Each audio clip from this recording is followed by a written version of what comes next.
¿Qué tal, chicos? ¿Cómo están? Bienvenidos a este nuevo video de teoría del curso de aritmética. El día de hoy vamos a hablar sobre la teoría de números primos. Veamos. En este capítulo clasificaremos el conjunto de los números naturales de acuerdo a su cantidad de divisores y encontraremos que se subdivide en tres grupos. Veamos. La unidad es el único número natural que tiene un solo divisor, el mismo número. Al número 1 solo lo divide el número 1. Luego tenemos los primos absolutos, que son aquellos números que admiten únicamente dos divisores, siendo estos la unidad y el mismo número. Por ejemplo, tenemos 2, 5, 7, 11, 13, 17, 19, ¿verdad? Y los que siguen. Todos ellos son números primos absolutos. Su nombre se debe a que justamente estos números vienen a ser la base del último grupo de números, al cual llamaremos números compuestos. Cabe señalar que respecto a los números primos no existe una fórmula específica que los determine. De hecho, eso sigue siendo todavía una incógnita matemática. Algunos matemáticos han tratado de encontrar la fórmula que prediga los números primos absolutos, pero no ha sido posible. Sin embargo, de entre esos estudios se ha llegado a la correspondencia 4n más menos 1, que genera en algunos casos números primos, pero cuidado, no lo genera todos. El primer número que no cumple con esa condición es el número 2. Bueno, los números compuestos son el resto de números y son aquellos que admiten más de dos divisores. Ahí tenemos el 4, el 6, el 8, el 9, el 10 y así sucesivamente. Hay que tener en cuenta también que el número 1 no es primo, el número 1 es la unidad. El número 1 solo admite un solo divisor, ¿ya? ¿Cómo saber si un número es primo absoluto? Bueno, los números primos absolutos menores que 100 nosotros los hemos aprendido en la escuela. Bueno, ellos obedecen a un proceso que se conoce como criba de Eratóstenes, en la cual se escribe todos los números primos, todos los números naturales desde el 1 hasta el 100, y luego se encierra en un círculo el número 2 y se tachan enseguida todos los números pares. Luego se encierra en un círculo el número 3, que sabemos es primo, y se tachan todos los números múltiplos de 3. Luego se encierra el número 5, ¿verdad? Porque el 4 ya lo tachamos, no es que era par. Se encierra el número 5, que es primo absoluto, y enseguida se tachan todos los múltiplos de 5, ¿no? El 6 ya lo tachamos, nos quedaría el 7, y enseguida encerrado en un círculo, y luego eliminamos todos los múltiplos de 7. Y así sucesivamente. Al culminar el proceso, quedarán encerrados solamente todos aquellos números que son primos absolutos, ¿no? Ese es el procedimiento para determinar los números primos absolutos menores que 100, que son los que hemos visto en la diapositiva anterior. Pero, ¿qué pasa si un número es mayor que 100 y queremos saber si es primo absoluto? Bueno, en ese caso debemos considerar el siguiente algoritmo. Primero debemos aproximar la raíz cuadrada por exceso del número, ¿no? O sea, le calculamos su raíz cuadrada y a la raíz entera le sumamos 1. Segundo, averiguamos todos los números primos absolutos menores o iguales a esa raíz que hemos calculado. Luego vamos verificando uno por uno si es que el número es divisible por alguno de estos primos absolutos. Si fuera el caso que el número no es divisible por ninguno de los primos absolutos menores o iguales a su raíz cuadrada, se dice entonces que el número es primo absoluto. Por ejemplo, averigüemos si 2227 es primo absoluto. Lo primero que hacemos es calcular su raíz cuadrada por exceso. La raíz cuadrada, ¿no?, del número aproximadamente es 16. ¿Cuáles son los números primos absolutos menores o iguales a 16? Pues tenemos 2, 3, 5, 7, 11 y 13. Luego dividimos 2227 entre 2, y sabemos que no es divisible. Entre 3 tampoco es divisible. Entre 5 no es divisible. Entre 7 no es divisible. Ni entre 11 ni entre 13. Como resulta que el número no es divisible por ninguno de los números primos absolutos menores o iguales a su raíz cuadrada por exceso, se afirma que el número es un primo absoluto. En consecuencia, 2227 es un número primo absoluto. Continuamos. Teorema fundamental de la aritmética. Este teorema nos permite conocer mucho al respecto de los números compuestos, porque nos dice: todo número compuesto se puede descomponer como el producto de factores primos absolutos diferentes entre sí, elevados a ciertos exponentes naturales. Vale decir, de esta manera, si n es un número compuesto, a, b, c, d, e son números primos absolutos, a, b, c, d, e minúsculas son números naturales y el número n se puede escribir como el producto de estos primos absolutos, el número n es un número compuesto. Muy bien, entre las siguientes notas decimos que esta descomposición que hemos mencionado también se le conoce como descomposición canónica del número o descomposición en sus factores primos. Luego decimos que la descomposición canónica de un número es única, no es que va a variar, es una sola. Y además, que a partir de la descomposición canónica del número se puede obtener mucha información respecto al número, tal como la cantidad de divisores que tiene, los divisores primos, la suma de sus divisores, la suma de sus inversas, el producto. Ten en cuenta que si es la unidad, dijimos que el número natural de números naturales se descomponía en tres grupos. La unidad que tiene un solo divisor, los primos absolutos que tienen dos divisores y los compuestos que tienen más de dos divisores. Justamente ahí está la pregunta. Si el número es compuesto, sabemos que tiene más de dos, pero la pregunta exacta es ¿cuántos? ¿Cuántos divisores tiene un número compuesto? Entonces, veamos las fórmulas de cantidad de divisores.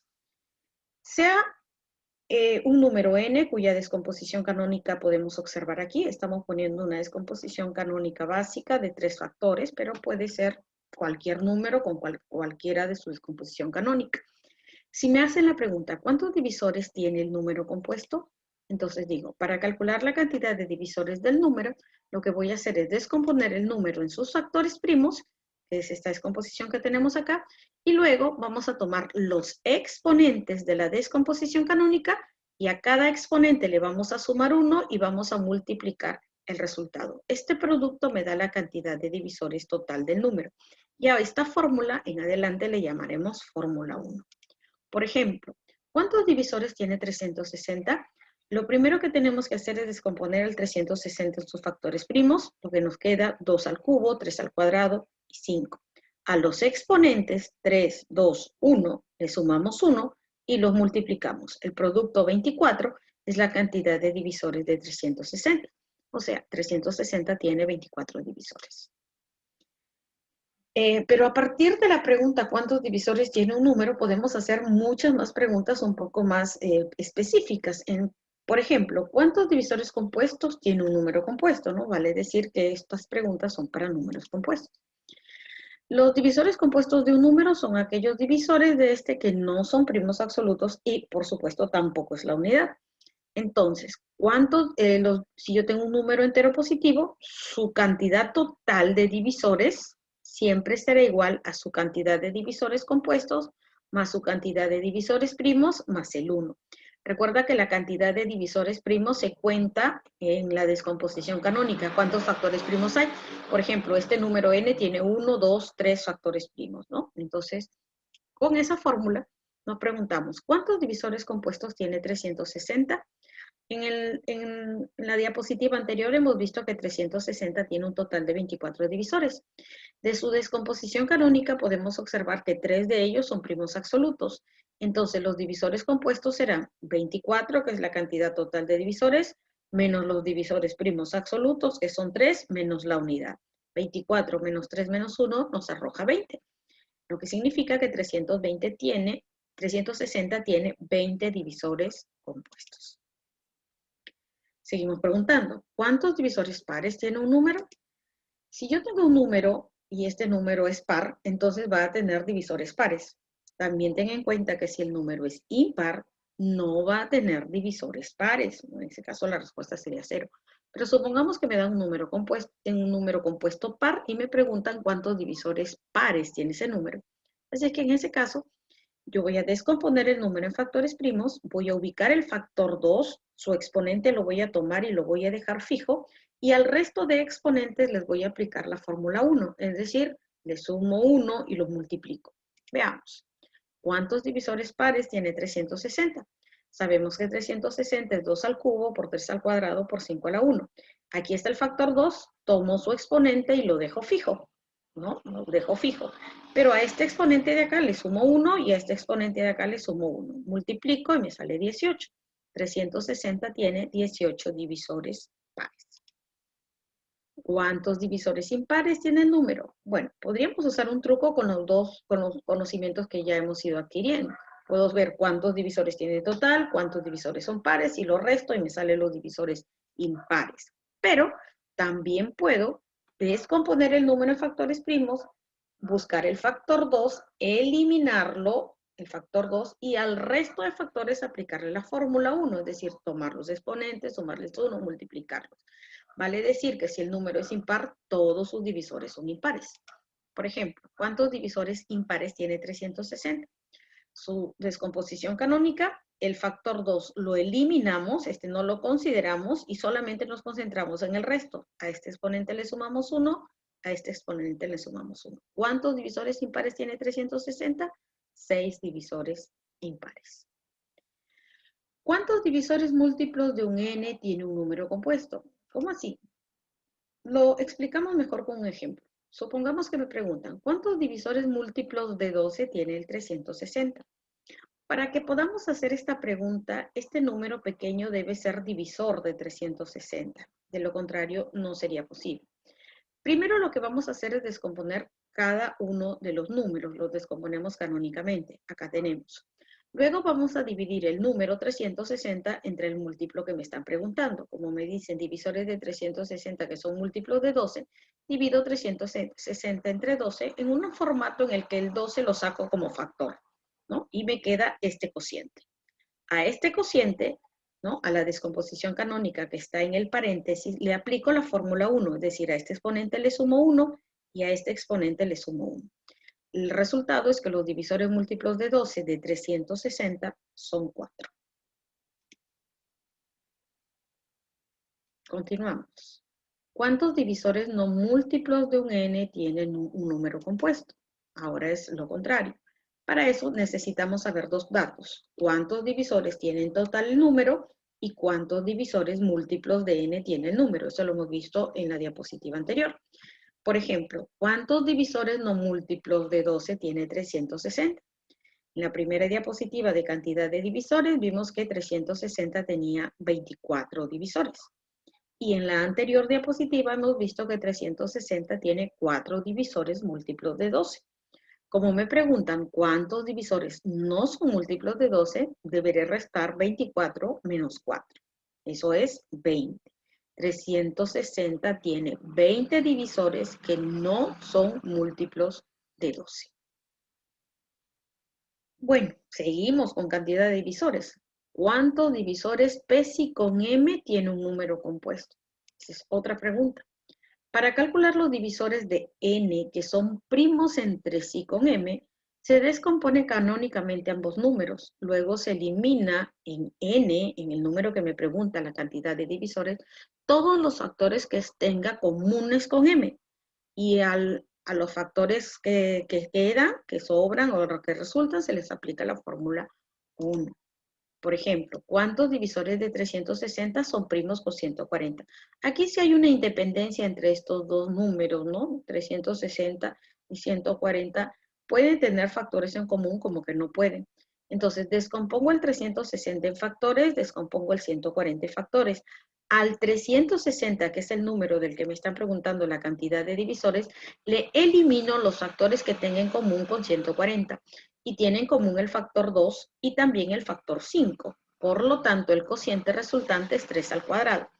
Me está quedando que el cociente resultante es 3 al cuadrado después de la eliminación y a este resultado le aplicamos la fórmula 1, lo que significa sumarle 1 al exponente y nos queda 2 más 1, 3. Eso quiere decir que 360 tiene 3 divisores que son primos con 140. Recuerda que dos números son primos entre sí cuando su único divisor común es la unidad. Muy bien, con eso terminamos lo referente a cantidad de divisores, pero seguimos haciéndonos más preguntas. Suma de divisores. ¿Cuál es la suma de los divisores de un número? Si yo tengo la descomposición canónica del número, y me preguntan cuál es la suma de todos los divisores que tiene el número, no es necesario que nosotros encontremos todos los divisores y nos pongamos a sumar. Solamente podemos utilizar la siguiente fórmula, ¿no? Entonces, por ejemplo, aquí ya le puse una fórmula general y entonces dice la suma de divisores es al factor primo, 2 a la x, le sumas 1 al exponente, al resultado le restas 1 y lo divides todo entre el factor menos 1. Lo mismo haces con el factor b, con el factor c y con el factor p, ¿no? Aquí he tomado la descomposición canónica inicial. Siguiente, a esta fórmula nosotros le vamos a llamar fórmula 2. Bien, por ejemplo, también hay que recordar este cociente notable que puede ser de mucha utilidad en estos casos. Y es cuando este exponente es cuadrado. A cuadrado menos 1 sobre a menos 1 por cocientes notables sabemos que esto es a más 1. Esto podría ser muy útil. Por ejemplo, ¿cuál es la suma de los divisores de 360? Descomponemos 360 en factores primos y aplicamos la fórmula, ¿no? 2 al cubo, le sumamos 1, 2 a la cuarta, todo menos 1 sobre 2 menos 1, 3 al cuadrado, le sumamos 1 al exponente, o sea, 3 al cubo, menos 1 sobre 3 menos 1, 5 a la 1, le sumamos 1 al exponente, sería aquí 5 al cuadrado, perdón chicos, me equivoqué aquí, 5 al cuadrado menos 1 sobre 5 menos 1, y entonces desarrollamos cada paréntesis. En este caso, como aquí es 2, por favor recuerden que aquí es 2, en este caso, como aquí es 2, o mejor, creo que me tomo el trabajo y lo corrijo. A ver, déjenme un momentito, por favor, para que no quede. Sí, creo que mejor está así. Listo, lo corregimos y continuamos. ¿Sí se corrigió? A ver.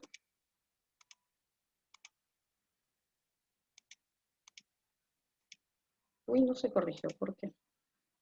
Ahora vamos a retroceder.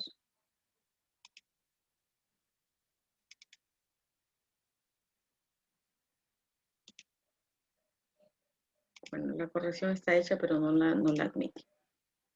Bueno, seguimos. Entonces, recuerde que ahí había un 2, y en ese caso, al aplicar la fórmula, nos va a quedar 6, ¿no? Y multiplicamos esto y nos queda 1170. La suma de los divisores de 360 es 1170. Seguimos. ¿Cuál es la suma de los divisores de n, divisores múltiplos de n de un número? Para este caso, otra vez vamos a hacer el procedimiento similar a cuando nos preguntaron cuántos divisores múltiplos de n. Vamos a hacer el mismo procedimiento. Vamos a tomar el número, lo vamos a dividir entre el múltiplo. Recuerda que el múltiplo debe ser divisor del número. Y al cociente resultante le vamos a aplicar la fórmula 2. Pero cuidado que este resultado hay que multiplicarlo por el múltiplo, es decir, por n.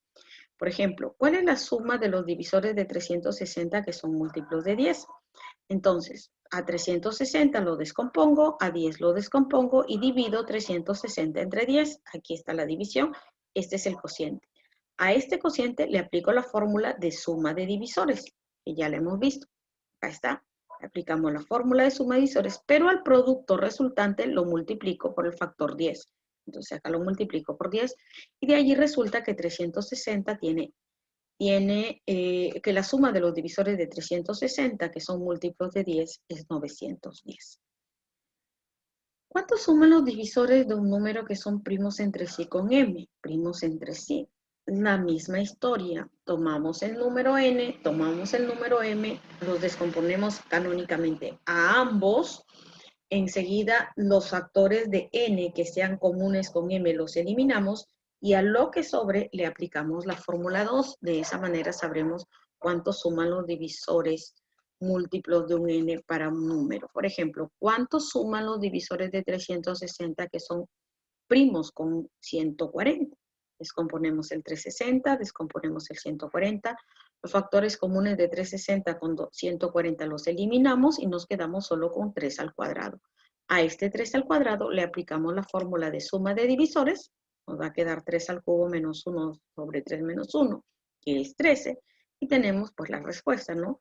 Que la suma de los divisores de 360, que son primos con 140, es 13. Bien, ahora pasamos a la suma de las inversas de los divisores.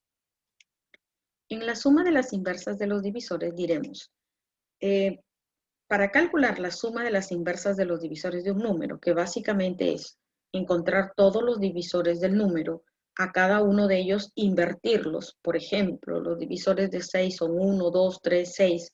Cada número lo invertimos, 1, un medio, un tercio, un sexto, y sumamos esas fracciones. Ese resultado sería la suma de las inversas de los divisores de un número. Pero para calcularlo de modo general usamos la siguiente fórmula. La suma de las inversas de los divisores de un número es igual a la suma de los divisores del número, que es la fórmula 2, la fórmula anterior, dividido entre el propio número. Por ejemplo, ¿cuál es la suma de las inversas de los divisores de 360? Hemos calculado en una diapositiva anterior que la suma de los divisores de 360 es 1170. Entonces, como quiero calcular la suma de las inversas de sus divisores, entonces dividiré 1170 entre 360, simplificando 13 cuartos. Producto de divisores.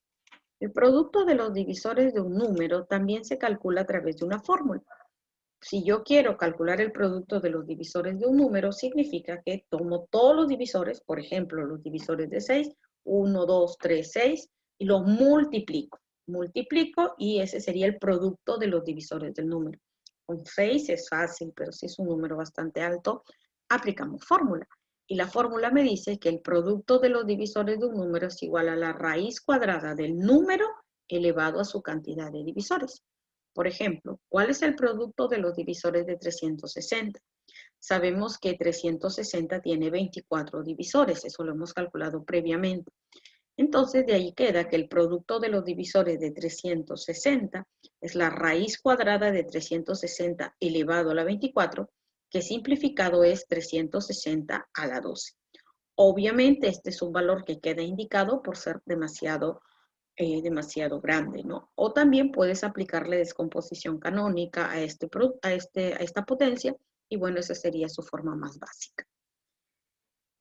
Bien, con eso hemos terminado las fórmulas que corresponden a cuántos divisores tiene un número, cuál es su suma, cuál es la suma de sus inversas y cuál es su producto. Ahora haremos un punto aparte y hablaremos de los números primos relativos o primos entre sí, que ya hemos venido mencionando anteriormente. ¿Qué son los números primos relativos entre sí? Básicamente se dice que los números primos relativos entre sí son un conjunto de números, es decir, 2 números, 3 números, 4 números. Un número solito no es primo relativo, porque la relación o condición de primo relativo es una relación de 2 o más números. 2 números son primos entre sí, 2 o más números son primos entre sí. Un número solito no puede ser primo entre sí, porque se preguntaría con quién, primo con. Necesitas una pareja o más números. Entonces, un conjunto de números, 2 o más números son primos entre sí si su único divisor común es la unidad. Por ejemplo, el 12, el 15 y el 25 son primos entre sí. ¿Por qué? Porque los divisores de 12 son el 1, 2, 3, 4, 6 y 12. Los de 15, 1, 3, 5 y 15. Los de 25, 1, 5 y 25. Pero si miramos los divisores comunes a los 3 números, observaremos que el único divisor común a estos 3 números es la unidad. 1, 1, 1. El 2 no es común acá, el 3 es común aquí, aquí, pero no acá. El 5 es común aquí, aquí, pero no acá. La idea es que sea común para los 3. Como el único divisor común para los 3 es la unidad, entonces 12, 15 y 25 son primos entre sí. Cuidado, no se necesita que los números sean primos absolutos para que sean primos entre sí, ¿no? Eso hay que tenerlo en cuenta. Otra cosa, hacer esta labor para determinar si los números son primos entre sí podría resultar bastante molestosa. Imagínense tener que ver toda la larga lista de divisores que tiene el número para luego determinar si el único común es la unidad. Entonces, si los números ya son más altos, se recomienda utilizar esta observación en la que nos dice que 2 números son primos entre sí, 2 o más números son primos entre sí, si su descomposición canónica, en su descomposición canónica, ambos números o los 2 o 3 números no tienen factores primos en común. Descompongo canónicamente el 12, es 2 al cuadrado por 3. La descomposición canónica del 15 es 3 por 5.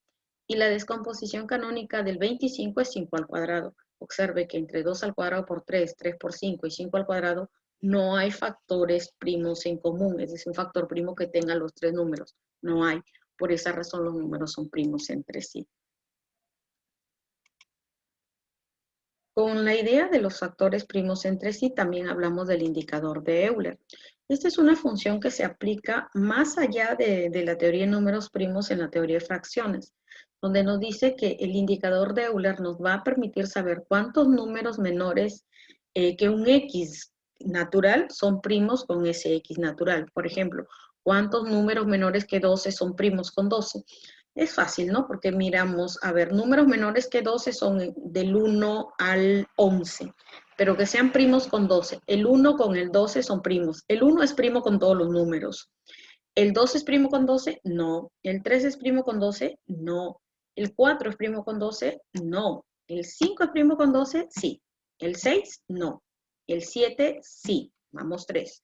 ¿El 8 no? ¿El 9 no? ¿El 10 no? ¿El 11 sí? O sea, hay 4 números menores que 12 que son primos con 12.